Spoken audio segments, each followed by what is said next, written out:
Hello and welcome back to Anno Talk. All All things things anodizing. anodizing. There we go. Much better, George. Huh? Yeah, You ready? sure. You want to At start the, with the introductions? at the end of the last one, I felt like you're really jazzed about this next topic. Oh, That I'm we're, s- I'm super duper excited. Kevin is always great to talk to and hang out with. He's a stand-up fellow in the organization, and he's really interesting to just talk to in general. But yeah, the whole idea of how do we hire people and recruit them and make sure that they stay and have careers that they are interested in staying for. And it's right, a right, it's there's I don't want to steal too much of Kevin's thunder, but right. so let's just move on with the Yeah. introductions. My name is George O. I'm an R&D chemist at Quaker Houghton, based out of Alpharetta, Georgia, and I don't really have a factoid today. Sorry, Mark. Oh, no factoid today? No Okay. factoid All today. right. Sorry.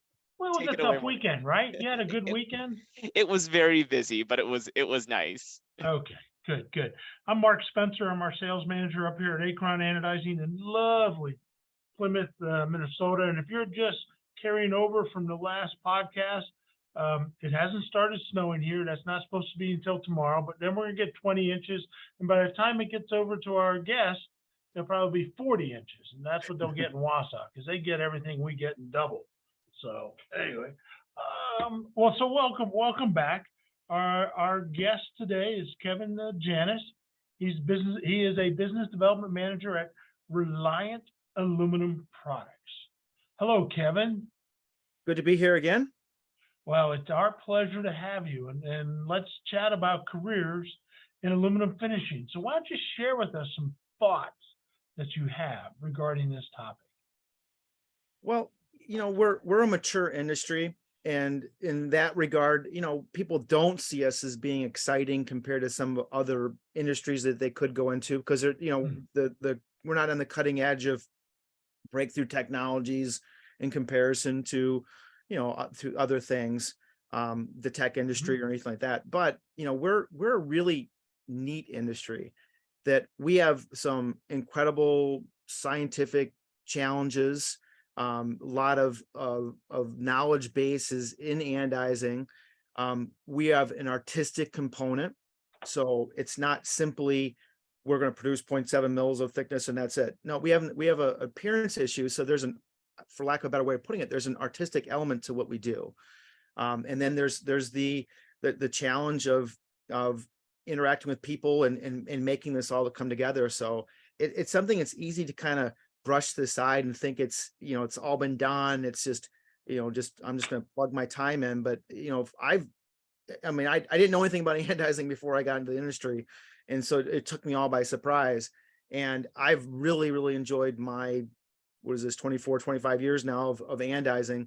And it wasn't what I expected. I expected it was going to be a stop on the way to, to just, developing my career path and until I became the president of some company or something like that. So I never thought that this is where I'd end up being. And over this course of time, I had a little bit of a hiatus. I left the industry and went into making of logging equipment, but that's not my skill set. I'm a chemist primarily. Yes, I have operational understanding, so I brought something to that company. But at the end of the day, I can't take a print and visualize it. I can't weld. I can't fabricate anything. So my skill set was pretty limited. So I ended up coming back into the industry. And haven't looked back since then. So it's something that I think is has a very great potential for long-term satisfaction. Once you get over that initial hurdle, because there's a lot to learn. But once you go over that hurdle, it's a very, very rewarding industry because of that intersection of like I said, the science, the art, and like Hmm. operationally getting people, the interaction with people and getting people to do the right thing.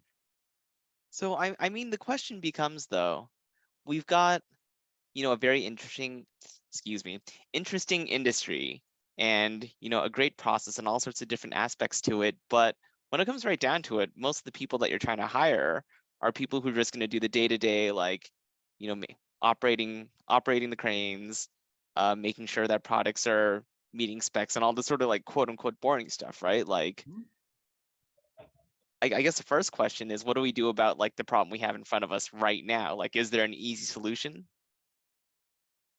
I think some of it is that most people don't know what Hmm. anodizing aluminum is, or anodized aluminum is. You Yeah. know, and like I only had a little bit. I never had anything in college to tell me anything about anodizing. I ended up having someone say, well, let's try, anodized aluminum, anodizing as a pretreatment. And that's the first time I ever learned about anodizing. Hmm. And then you don't really know about it. So I think that's part of our problem, is that we don't showcase what we do enough. Okay. I think when we start looking at the product we produce, I mean, what out there has the look and the feel of anodizing? It's an incredible appearance. It's an incredible, the metallic appearance and how rich it is and all those things. And you start looking at what we produce, it's some Hmm. pretty neat stuff. And I think that once we start getting people to look at it and see what they're actually doing, it might produce a little more interest in what they're doing. Okay, so the thing we need to do as an industry, I guess, is to sort of let everybody know what anodizing is and all the things it can be used for and how cool it can be. Yes. So, then the question becomes like, how do people, I guess, how do people participate in that sort of thing? Well, I mean, we talked a little bit previously about, some of the new ways that we get information. And I think that we're kind of behind the 8 ball on getting information out. And that's some of the issues that how do we reach young people? How do we talk about these things? Where are high school kids learning about metal finishing at all?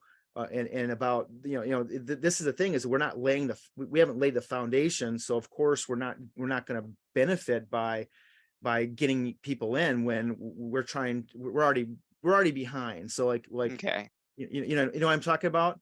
Yeah. So it's like, we need to start, we need to catch up. We need to get out in front of this type of thing. I've used this little segment in training at some customers. It's from to show how it's made. So my son, when he was little, he loved to watch how it's made. And there's actually a little section on how aluminum is created. And it's like, my gosh, I mean, even most people that work in an anodizing shop don't even know how incredible aluminum itself is. Yeah. That we even have aluminum. And so it's like, I mean, it was considered to be almost like a miracle metal when it first started being produced, and it still is. And I think that's something that that's something for younger people to be excited about, because it's now too, it's a highly recyclable thing. It goes into all these great products to make them lightweight, to increase fuel efficiency, to be recyclable, to be in places that it wasn't before. So it's like, there's a lot of exciting things about aluminum itself, and we can piggyback off of that. Okay. So what it sounds like is, I don't know, find someone to make a YouTube video or start doing, I don't know, what's the hot new thing right now? TikToks? Yeah, TikToks. Yeah. About anodized aluminum, right? But I Well, mean, it's, if we're talking about TikTok, it's probably not the new thing anymore, right? Yeah. There's certainly a big joke that, who's on Facebook? Well, it's people over 40, right? Yeah. It's like, if you're everyone's kids or whatever, they're high schoolers, they make fun of us older people for being on Facebook. So Oh yeah. it's not even the new thing. So it's, in a lot of ways, if we're already thinking about it, if we know what it is, it's not the new thing. Yeah. And that's okay, right? The point isn't to say it's a new thing. The point is to Right. say how cool it is, right? Exactly. Yeah. And I look at some of the things. You look at a bright blue, anodized article. I mean, it's so, Oh gosh, so yeah. neat, and it's like, just seeing those type of things, and we don't get to most of us don't get to the end consumer. We get to the person that's going to be in between, and we're marketing Yeah. to the person that's in between. And so we don't have any of that kind of direct marketing that would benefit us to be a little bit more known. I talk about it as much as I can. I think it's more about, to me, it's maybe getting some of our firm members to get involved in high school projects, or or to be, to Okay. get out in the community a little bit more. Those are the type of things to reach that younger generation, to start to generate interest in metal finishing and aluminum finishing specifically as a career path. Yeah, I imagine there are other industries that have done things with like high school students or just, Mhm. community outreach or what have you to, talk about the sort of stuff they do. Certainly do And that. there was some talk of that the last, when we were together in San Antonio about going outreach programs for high school and introducing anodizing. So that, I think the other thing though, Kevin, you touched on it a little bit about how aluminum, it's still the opportunities that are out there for aluminum to replace other materials. I think there's a tremendous upside to that. And also anodizing is really the choice, whether it's going to be hard anodized or just that would be type 3 or type 2, to help the aluminum maintain its luster and sheen in use. I mean, there's still applications out there we haven't thought of yet as to how anodizing can be used. And that's where we need people to start thinking and getting familiar with this finish as well as aluminum, wouldn't you say? Absolutely. And that's, for the people that are technologically inclined or scientifically inclined, like my talks I've given the last couple of years at the convention are all about, the idea of trying to improve the light fastness, the corrosion, all these type of things to expand the usage even more, because unfortunately, the paints are going to get better. Metallic paints are, they're going to get to the point where they're, maybe they're going to be like anodizing, and then we're going to be, then potentially the industry is going to be in trouble because they might be able to offer more corrosion resistance. I mean, we still beat them on marring and scratch resistance and things like that, but from the appearance perspective, and then plastics are getting better too, and so we do, we're going to see some of those competitive challenges with other materials. And if you paint it, it can be anything. And selling I love wood, and I love stained wood, because if you paint it, I mean, there's reasons to paint wood, don't get me wrong, but you paint it, you cover it up. You don't get the natural beauty. It's the same thing with anodizing. You really do get the natural beauty of the metal, the metallic look. And so thus far you can't be touched with the paint. Nothing comes close. And even paint is almost, like what makes wood interesting is the non-uniformity and not the uniformity. And then paint is so uniform that it almost doesn't look real. And so so you lose something there. So mastering the sale of the aesthetic of anodizing aluminum, it all comes into play in terms of, making this industry exciting, competing with other things, growing, because a growing industry attracts people. A shrinking industry does not, so that's something else too. So it's really, the anything we do to expand the reach of anodizing aluminum is just going to help out, in every single way. Do you think there are times where people will attend a conference and they'll go back and they'll say, hey, I just learned this at an AAC conference, but then either ownership or leadership is, the anodizer is set to in their own ways of anodizing aluminum, whether it's constant voltage, just put the rack in there, 15 volts, 18 volts, 40 minutes, bring it out, as opposed to trying new techniques. Do you think that's something that we as an industry need to get better at? Or do you think that constant current versus constant voltage is improving in our industry? So from a general perspective, I look at it like this. I mean, my initial career was in research and development. Research and development is all about failure and learning from your failures. Oh yeah. So you have a lot more, I started my career, and when I moved into production operations, I came in with already a higher tolerance for risk and failure. When you're a production line, you have such a limited amount of ability to fail. I think that's the hard thing. And then of course, when you're on a huge architectural line, 40-foot tanks, it's you can't just, let's try some new chemistry. It's hard to make those changes. And so, so I'm a little bit sympathetic with with sometimes how difficult it is to move change within the industry.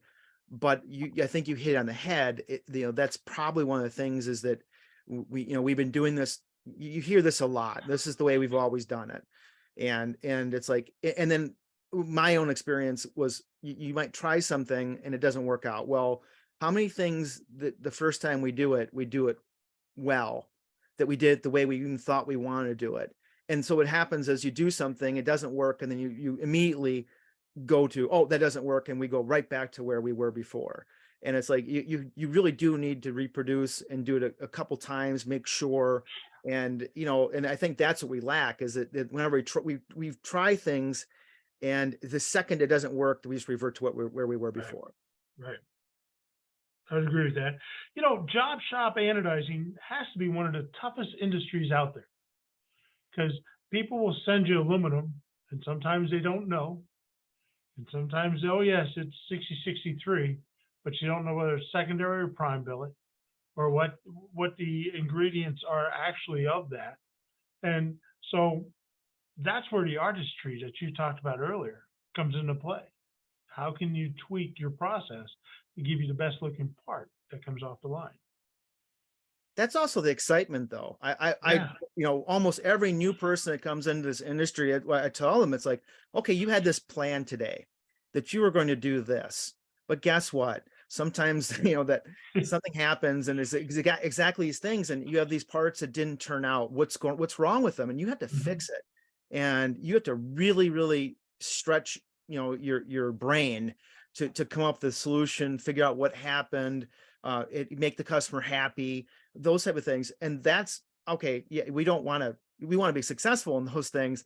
And maybe you don't want, I always say, as a technical manager, my job is to be bored, because then everything's working well, and so that's your job. Yeah, that's what you want it to be. But we always find new ways of doing things, and these new things come up. So that's really the exciting thing about the career, about a career in this, is that you don't always, you don't know what you're going to do today. Your plans have to change, because we don't have as much control over the incoming materials as we think we do. And to your point too, it's like oftentimes a customer, if you ask them what the alloy is, they'll say it's aluminum. Yeah, well, what kind? It's aluminum. Right. Yeah. No, you don't understand. It's aluminum. And it's like, that's the answer you'll get. And, and that's something, that's one of my passions. Every chance I get to talk to that end user, I like to talk to them, because it's an educational opportunity. If, in not being an anodizer now, being on the, supplier, it gives me a little bit more credibility, because I'm not just saying something to help my company or anything like that. But I love to talk to those people, because they don't have enough knowledge of our industry, and that creates a lot of our problems, because exactly what you said, that they don't know that it means that there's a difference. I mean, how many times have you had somebody come into your shop and they say, well, I'll wait for it. Can't you just dip it in the tank? It's like, it's a dip process, and then and it's, in a way, it's a shame, because I wish that the end users and the purchasers knew more about what we do, because I think it would make our job easier for us to deliver the product that they want. Correct. Now, Yeah. Now, let's go off path just a little bit, but if you're into anodizing, it also could be something that springboards you into another area of aluminum. Yes. Whether it's aluminum extrusions, whether it's chemical supply. If you've built a nice career and you want to stay in anodizing, God bless you, that's fine. But if you wanted to go try something else, whether it's chemical sales, whether it's aluminum extrusions or aluminum sheets or architectural, the background that you have in anodizing will help you in other areas that are involved with aluminum. Yeah, not to plug a career in chemistry or chemical engineering, but it's the same idea. Is that chemistry is a nexus science to study, and so from a chemistry major, you can go into physics, you can go into biology, you can go anywhere. Anodizing, in a lot of ways, is very similar, because you end up exactly what you said. You end up touching so many elements that, from an experience perspective, Yeah. you touch, you touch the operational management component, the technical component, the sales component. I mean, every single thing. It's in most of our companies are fairly small. I mean, I only know that the big companies they're not large cap companies. They're still probably pretty small companies. Yeah. And every small company gives you that opportunity to have that kind of intersectional job. And the way things are today too, we don't have as many positions as we used to. We are much more efficient. Yeah, flatter. And it's almost scary because I even talk about this. I have some customers that I've called on now for going on 20 years or so. And there's almost nobody in the front office. We could open up a bowling alley in some front offices because there's just the staff isn't there anymore. And it's like, so there is more expected. Now, if you join as a lab person, for instance, you're going to have to probably, you're going to get to, maybe not probably, you're going to get to do all kinds of things. You're going to probably be involved in safety. Oh yeah. Involved in environmental, and you're involved in that job that you thought you were hired for. So it's like you get these opportunities that you can go anywhere with the experiences. Waste treatment. I mean, you can go paper companies have huge waste treatment things. You get involved and start getting involved in the processing of metal finishing, waste treatment. You're gonna get a lot of talent from that. So there's just all these areas you can go, and when you get involved into a career for anodizing, and they're fairly open compared to other companies. Large companies, you end up on a track, and that's kind of, you have to leave the company and try to reinvent yourself, and you don't have to do that in this industry. You'll end up getting a lot of diverse experience that you can go anywhere. That is a big plus. Yep. I guess it's something that I didn't see myself in sales, and I keep on still saying I'm an operational guy.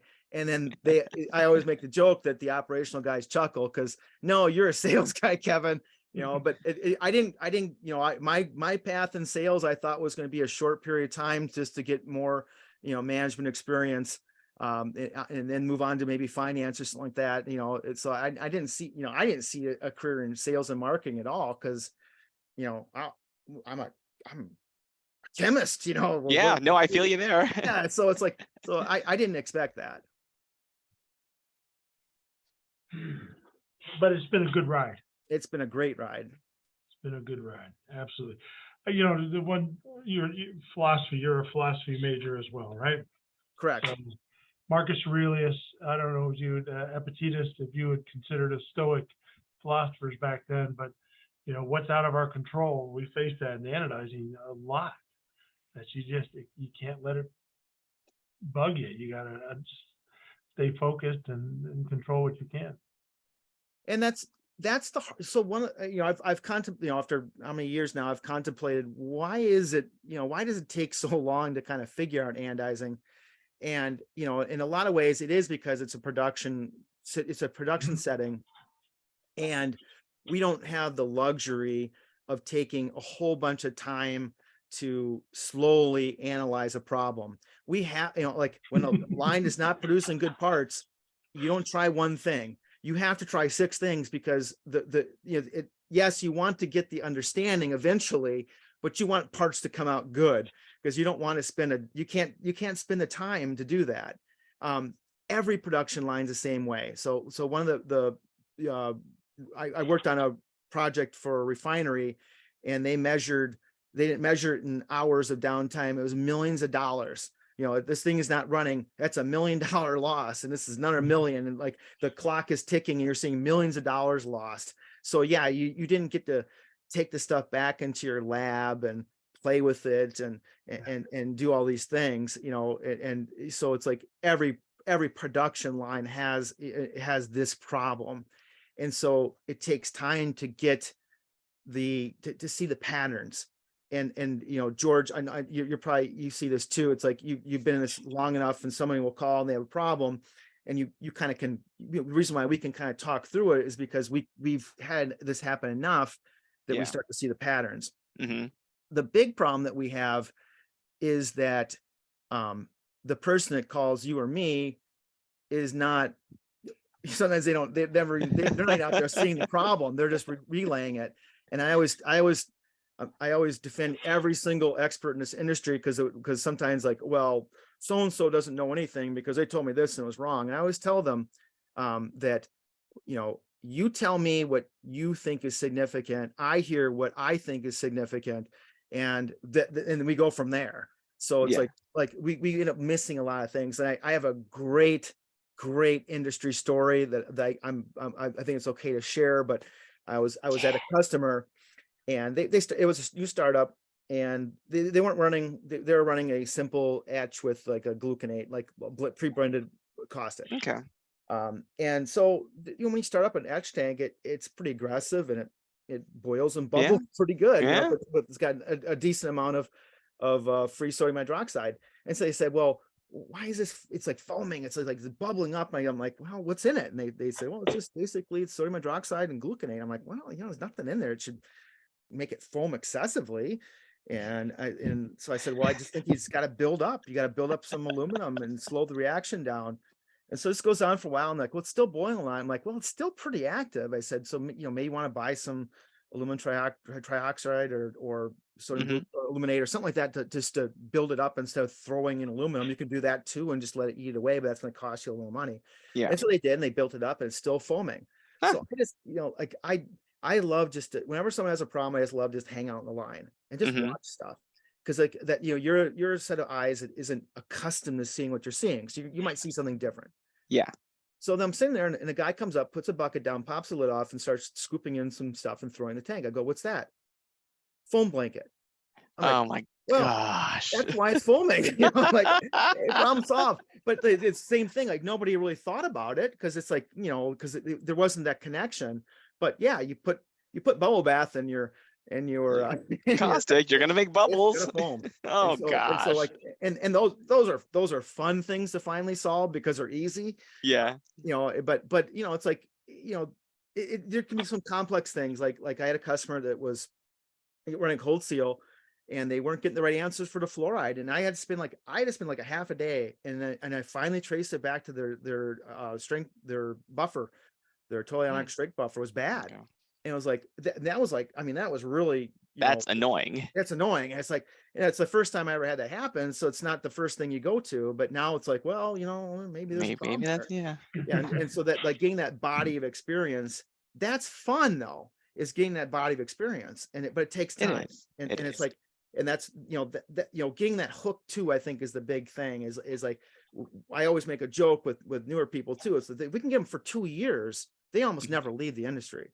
So it's like, once you get past a certain amount of time, people seem to stay in the industry, but it's just getting them to stay in that is the hard part. And that, that goes to other things that we can do from a cultural perspective, from a company culture. And that's where the focus needs to be. And it's a lot of it is, I love to mentor new people in the industry. And I think that's one of the things is getting, to get people, once we get them in is a great mentoring, and looking out for them in their careers and just talking with them about this stuff is actually talking about why stay in it. And I tell every person, like even people that are coming in from a line perspective, you learn this industry, you're going to have, you can, maybe you're going to stay where you're at and you're going to advance there. But you, like Mark said, the sky's the limit, because like there's a very, very small body of people that really understand anodizing on each level, because I always say that, in my opinion, racking is the most proprietary thing that any of us do. And I'm terrible at racking parts. I'm not good at it. I'm not good at visualizing the best way of putting this stuff on. I can talk a lot about, we need this much contact, and certainly racking is one of the things we go to when we have problems, taking a look and making sure that the electrical contact and electrical transmission is sufficient for the part. But you're a great racker, and you understand how to rack parts, you will make money for somebody. And I was lucky. I had a friend that retired at age 29. He was a mortgage banker in the 80s. And he always told me, if you can make money for people, people will take care of you. And it's a great lesson. And so even a great racker, and someone that can get people to rack parts and get them to do it right, those are the people to cherish as well. So it's every single level that we're on here. You know, if you learn your job well, you will be taken care of, and you can probably go anywhere and be in demand. And that it's hard, you know, like if you want to be in some of the other fields, I mean, if you want to be a computer programmer, there's a lot of them. Oh yeah. You're competing against everybody in the world too. And so it's very, very difficult from that perspective, you know, to really stand out in those type of fields. You can really stand out in this industry. It's a small enough industry that it's not easy. You have to put your time in and get your knowledge, but you can be something in this industry by doing that. Yep. Yeah. Well, Kevin, thank you. This was the discussion we were looking for. You agree, George? Oh yeah, absolutely. I still have a million things I want to talk about, honestly. Well, then we'll schedule another podcast. Yeah. How about that? That would be outstanding. Kevin, if people wanted to get a hold of you, how can they reach out? Do you have a LinkedIn or something? Yep. I'm on LinkedIn. So you just search Kevin Janis. You can check our website, ReliantAluminumProducts.com. You can find me on there. Kevin.Janis@ReliantAluminumProducts.com is my email. So that'd be an easy way to get a hold of me. And like I said, I mean, I didn't see it coming. This industry is, where I made my career, but I really enjoy it. And I hope that my passion for the industry has come through. You did a very nice job sharing your passion with us today, and thank you very much. So thank you. We want to thank our listening audience for tuning in to another podcast of Anal Talk. All things anodizing. I think we hit it at the end there. Nice job.